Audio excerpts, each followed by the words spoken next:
So, this is something that would be quite interesting. So, Nintendo is 100%, they already confirmed that they're going to listen to the EU laws of having replaceable batteries. So, it's no longer going to be a whole process to replace your battery. It's going to be very easy, 100% user friendly, right? This is a concept that was posted here by this individual, EXTAS1STV, and I actually love this so much. I don't know why, but this is actually such a great concept. And I know it's like not this person's concept of having replaceable batteries. These are actually what the EU laws are making this happen. But what I love about this is this just reminds me so much of like the old school, phone batteries where you just pull off the black back cover, right? And then you go ahead and slap in a battery, but you can charge a couple and have them ready to go and charge before you go ahead and go to wherever you're going to, right? It kind of reminds me of the same concept. Now, I don't think Nintendo is going to go about it this way. I think that they're going to put some other type of concept together that lets you be able to remove the battery and then put in a new one if you want to.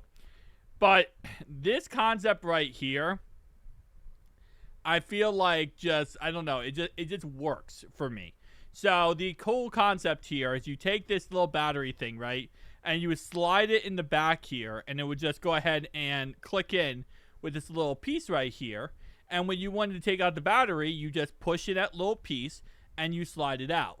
Now, there are issues with this in the future where you could see like, well, what if the clip breaks, right? Eventually, this clip is going to break. Good thing is, it's connected straightly to the battery.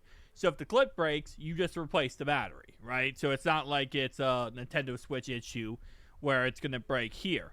Because there are issues in the past with Nintendo Switches where the stand will break, the SD card reader will break.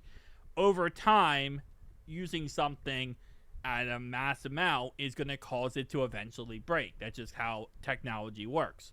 So, interestingly enough, I think this would actually work out pretty well. I will say, though, if they do go with this strategy, can we use a USB-C plug or something where there's a way to charge this externally, not just from using the unit? Because would be my biggest issue.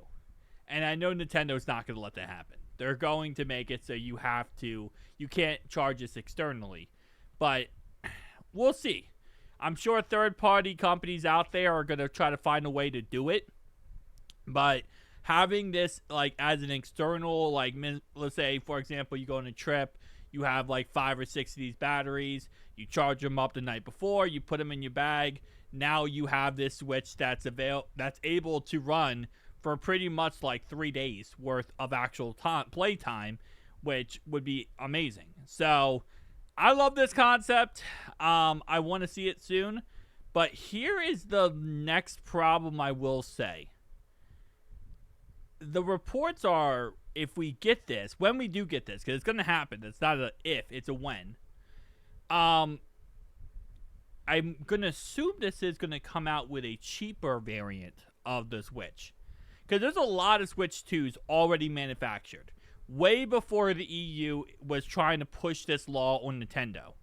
There's a lot that were already, put out there. September, they're getting a price hike. But I think that's because Nintendo already made so many units. They sold so many units. There's so many units already out there that now they're like, okay, when we make the new units, we have to do a price hike because we have to actually, make new units.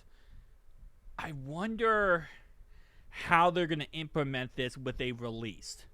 Are they just going to drop it and say, hey, moving forward, we're discontinuing all the old units, the new units, here you go? Because there's a lot of stores that still have a lot of Switch 2 units that won't have this feature, right? And that's the thing, like, Nintendo did a great job with the Switch 2 release. They made it so it's so plentiful, you can go to any store right now and find a Switch 2 on the shelves. I went to Best Buy yesterday. There was 10 Switch 2s on the shelves. Like, this is not a device where it's hard to get or it's sold out or it's impossible to see. Like, this is a device that is plentiful. So my point is, you have all this supply now out there. What is Nintendo going to do with that? Are they just going to say, okay, well, moving forward, maybe they do the Switch OLED version, right? And that has the expandable battery. Like, maybe that's the way they do it. Because they have to do something where I feel like it's a different variant of the actual device. And that's why I said before, there's reports that maybe they'll do a cheaper variant, right? A cheaper version. Where it's like, okay, this, like, kind of like a Switch Lite in a way, right? Where, okay, this is a new model, new variant. But then the EU laws says all their variants should have expandable batteries. So, I don't know if Nintendo's going to do that. But I guess we'll have to wait and find out. See you guys next one, though.